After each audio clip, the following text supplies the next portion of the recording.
یہ بات ہے آج سے 52 ایئرز پہلے کی، جب 15,000 فیٹ دنیا کی سب سے اونچی ماؤنٹین رینج سے ایک پلین ٹکراتا ہے۔ اس میں حیرانگی کی بات تو یہ تھی کہ یہ پلین اس پہاڑ سے ٹکرانے کے بعد اچانک کہیں غائب ہو جاتا ہے۔ کئی دنوں کی ریسرچ کے بعد جب نہ ہی کوئی ڈیڈ باڈی ملی اور نہ ہی جہاز کا ملبہ ملا، تو اتھارٹیز نے مان لیا کہ اب کوئی بھی انسان زندہ نہیں بچا ہوگا، اور انہوں نے یہ سرچ آپریشن بند کر دیا۔ اور کچھ دن گزرنے کے بعد یہ حادثہ تقریباً سب لوگ بھول ہی چکے تھے، لیکن 2.5 مہینوں کے بعد اتھارٹیز کو اس غائب ہوئے پلین کی طرف سے ایک میسج ریسیو ہوتا ہے۔ یہ پلین یوروبوائے ایئر فورس کا ایک پلین تھا جس نے دنیا میں ایک چمتکار کر کے دکھایا، جس کو آج بھی یہ لوگ یاد کرتے ہیں۔ اس جہاز میں ٹوٹل 40 پیسنجر اور 5 کرو ممبر تھے۔ اصل میں 12 اکتوبر 1972 میں اس فلائٹ کو مونٹوویڈیو سے چلی کے کیپٹل سنٹیاگو تک جانا تھا۔ ٹیک آف کے بعد یہ ایروپلین ابھی تک ارجنٹینا تک ہی پہنچا تھا کہ اچانک موسم کی خرابی کی وجہ سے اس ایروپلین کو ارجنٹینا کے شہر مینڈوزا میں لینڈ کرنا پڑا۔ اصل میں ارجنٹینا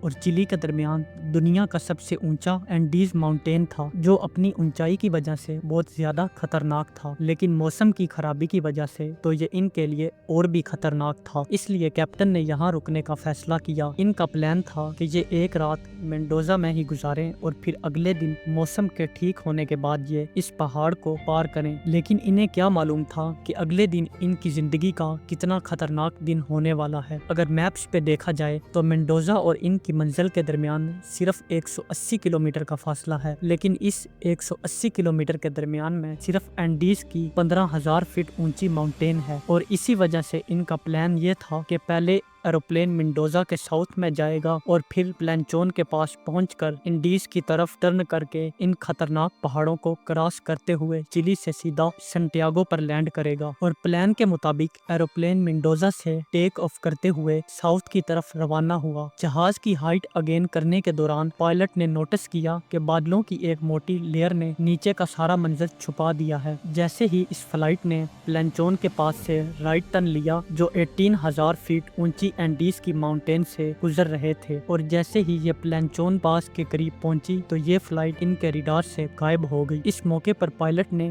ڈیڈ ریکوننگ کے ذریعے اپنی لوکیشن کیلکولیٹ کی اور 3:21 پر کنٹرول ٹاور کو ریڈار کیا کہ ہم 1 منٹ کے بعد چلی کے شہر کوریگو کے اوپر پہنچ جائیں گے، اور اپنی اونچائی کو کم کرنے کی پرمیشن مانگی۔ کنٹرول ٹاور میں بیٹھے سٹاف کو ریڈار پر اس ایروپلین کی لوکیشن شو نہیں ہو رہی تھی، اس وجہ سے انہوں نے ایروپلین کو ڈیسینٹ کرنے کی پرمیشن دے دی۔ ان کو کیا معلوم تھا کہ گو پائلٹ نے جو لوکیشن انہیں بتائی ہے وہ غلط تھی۔ کنٹرول ٹاور سے پرمیشن ملتے ہی پائلٹ نے رائٹ ٹرن لیا اور جہاز کی ہائٹ کم کرنا شروع کر دی، اور جب انہوں نے سفید بادلوں کو کراس کیا تو پائلٹ دیکھتا ہے کہ ان کے سامنے ایک بہت بڑا پہاڑ کھڑا ہے۔ پائلٹ نے دوبارہ الٹیٹیوڈ اگین کرنے کی پوری کوشش کی اور ایروپلین کا منہ اب آسمان کی طرف ہو چکا تھا، لیکن افسوس کہ یہ کام تھوڑا پہلے کر لیا جاتا، اور اس کی ٹیل پہاڑ کی چوٹی سے ٹکرائی اور ایروپلین سے الگ ہو گئی، اور بنا ٹیل اس ایروپلین کا اگلا حصہ برف کے پہاڑ سے سلائیڈ کرتا ہوا نیچے کی طرف آیا اور اس پوائنٹ پر رک گیا۔ کریش کے وقت ایروپلین کے پچھلے حصے میں جو پیسنجر بیٹھے ہوئے تھے، ان کی موقع پر ہی موت ہو گئی، اور اگلے والے حصے میں 33 پیسنجر موجود تھے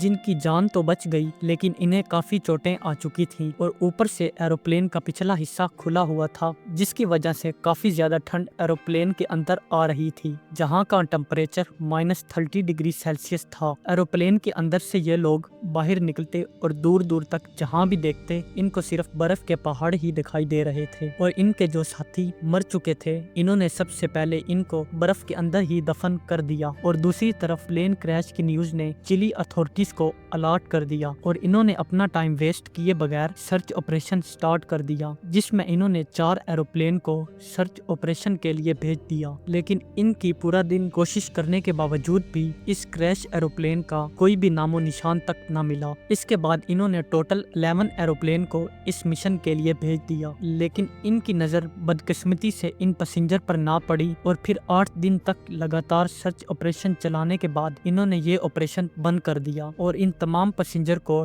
ڈیڈ کلیئر کر دیا۔ اور 11 دن گزرنے کے بعد ان کو ایک ریڈیو ملا، جس کو انہوں نے ٹیون کر کے